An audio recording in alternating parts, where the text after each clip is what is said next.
Yo, what's up YouTube, and welcome back for the final war video of the season. We are up against SGA-1, Slice and Gaming Association, or Slice and Gaming, but either way, I played there for a season and a half. It was a good alliance. They have some really skilled players, so I expect them to do really well. They're also hunting for Masters. Whoever loses this war probably loses Masters, so it's a big war. So my first fight is on path 7 again. That's what I do almost every war, it seems. I have Cosmic Ghost Rider on Vivified. So I'm going to go with Blessing of Ragador on this one, because I'm not going to use a power start 1 boost. I wanted to use an invulnerability boost because exactly what just happened right there. Make a little mistake, get rid of my boost, and now I'm going to have enough power once we get to the Ingenuity mode, so I can throw that slow debuff on him, and then turn this into a somewhat regular fight. In the SP1, I'm going to nullify some stuff, so I'm going to be gaining power through Mystic Dispersion. I don't really want to push him to an S2. I can dodge it, and I will dodge it in this fight, as I'm about to do right here. I take a few to the block. I have the regen buff up, so I'm not too worried about it. And now this just becomes like a spam SP2 fest here. Of course, because the Mystic Power boost. She's just too insane against Mystics who benefit from this global. So my next fight is path 7. This was a really close war, by the way, too. Lots of chat in our own chat there. It's Mangog.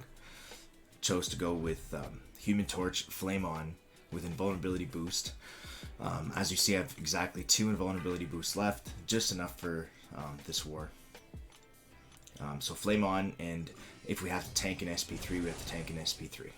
I actually don't want him to throw the SP2 because the block damage is going to push him right back to probably an SP2, maybe even more.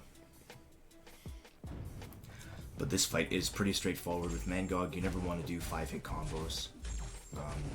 So medium, light, medium is pretty simple with Human Torch here. So he's melting away pretty good here. I'm actually... There we go. So I finally triggered Spite and the global one at the same time. So I got kind of lucky there with just the timing and the RNG of things. Here I'm going to push myself to an SP2, and I'm not going to lie, I'm hoping that this nukes him. And I'm actually hoping that the stun would work, but you know, it doesn't, and Limber kind of gets me there.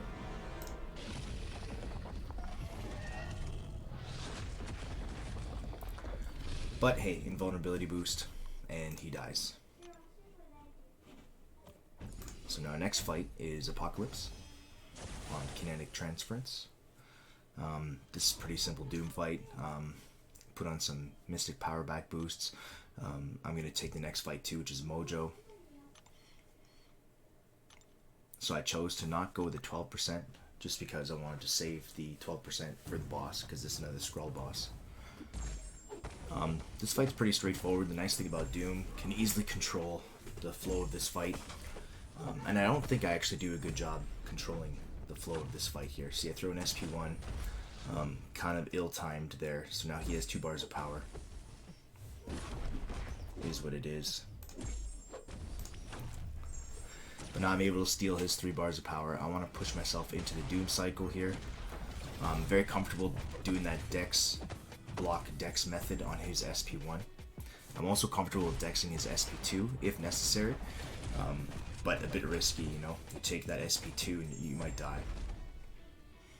So here I get to the Doom cycle finally. I'm sure I could have played this more efficiently.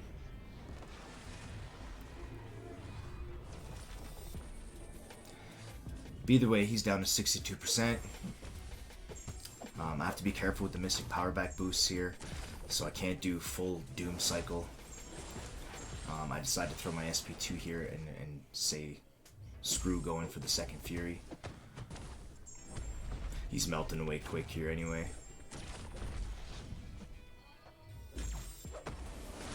And here it is. Fight's over. So 3 fights down. 3 fights that went really well. This mojo could have been taken by my buddy Kalis, but I was fully boosted and ready to go, so I'll just jump in. And I've done this fight many times. He has as well. It's a pretty straightforward fight. You're going to take some Djinn damage no matter what because of the RNG factor in this test, in this fight. However, I do have an invulnerability boost on too, I believe. I think it's still active. May or may not be, but here I throw an ill-timed S2. I think I actually wanted to throw an L1.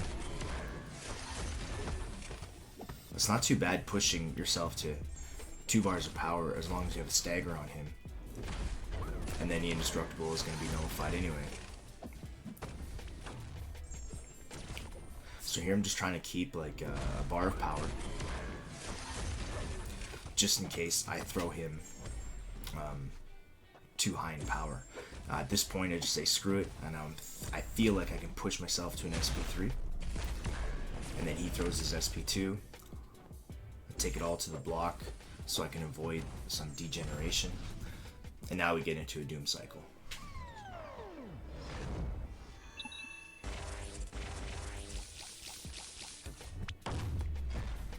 So that does a decent amount of damage on him.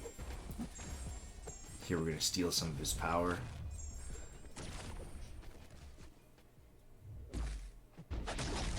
Here he gets thrown to an SP3. I throw my SP2 and kind of got lucky a little bit. Is what it is. My last fight was supposed to be the Super Skrull boss, but we had a member die to Ebony Maw. So I decided to go in and clean up. I have to boost big anyways for the boss, so might as well just take this fight. The one thing about Ebony Maw that I don't like, well, I liked him a lot less when he was a high ground defender. Now he's much easier to deal with, but he's got that ability where you can't steal all this power. Like if you start with a advanced power boost, you're not going to start with a bar of power. So I just have to make sure my repair game is on point, and I do a half decent job here. Again, I'm trying to keep around 1 bar of power so that if I do push him too high, I can just steal it. He's also playing ball by throwing medium and then heavy, so I can punish the heavy.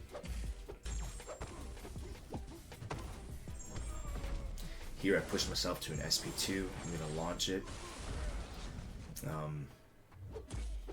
And you know, it's not that I got lucky that he didn't throw his SP2 there.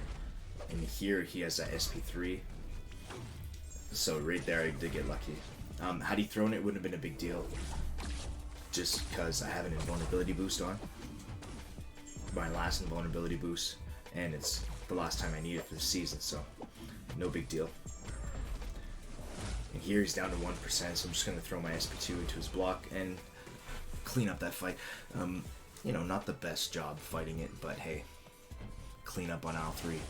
So now, final fight of the season, and if I win this, there's still some fights after this. We have some guys that had some path fights, but if I win this fight, it kind of secures Masters for us.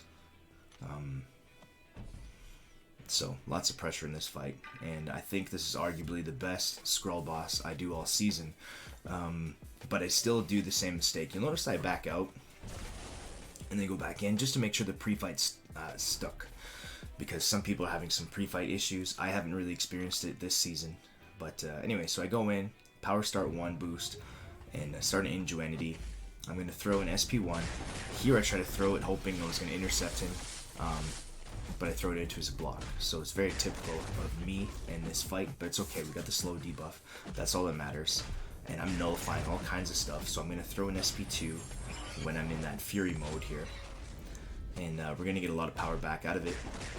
And it replaced another slow, and now I'm not worried about getting to an L3 when I'm in the Ingenuity mode here.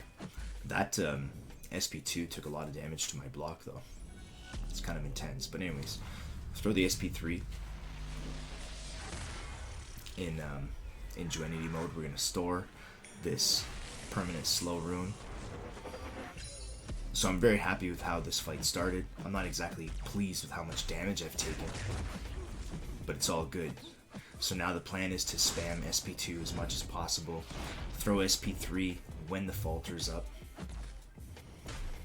Here I'm going to throw an SP2 when I'm in regen mode, so I don't get the big damage, but having a good regen to the block is really good to have. Here throw another SP2, but this time in Djinn. So doing a pretty good job at this point, throwing L2s. And now I push myself to SP3, thank you to Mystic Dispersion.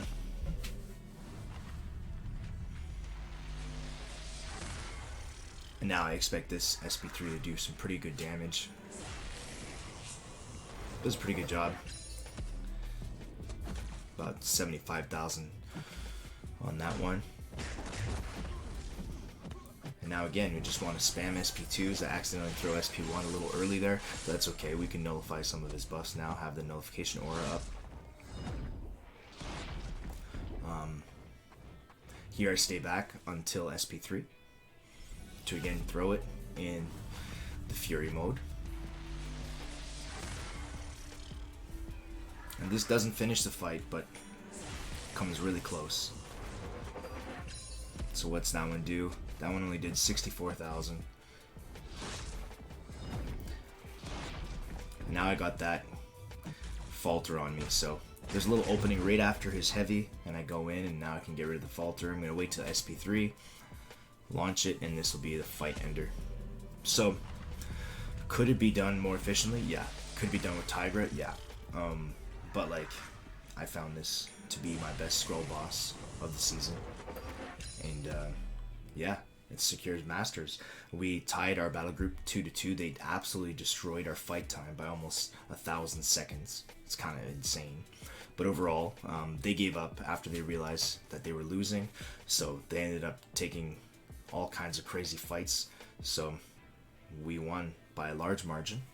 And now we finished Master Rank 5. So we'll wake up in the morning, see if there's any docs from other alliances. And who knows, maybe we'll move up. I highly doubt we'll move up enough to hit the next bracket, but this is the first time that we end up in Masters. So I'm very anxious to see the results and then get the rewards. So I have 10 paths left in Act 7.4. So I'm going to do a big opening all at the same time. I'm going to do season rewards and Act 7.4 rewards. And probably on the video, we'll do our next Rank 4 champion. So I'm excited. So overall, fantastic war, fantastic season. We finished with 6 deaths. Seems like 7 was our average number most of the time. I think we had one war where they had 10, but we had a few wars with 5, a bunch with 7, and this one was 6. So overall, very pleased with the season, and I can't wait to see where we go from here. So anyway, hope you enjoy the video. Make sure you hit like and subscribe, and we'll see you for the rewards opening. Take care.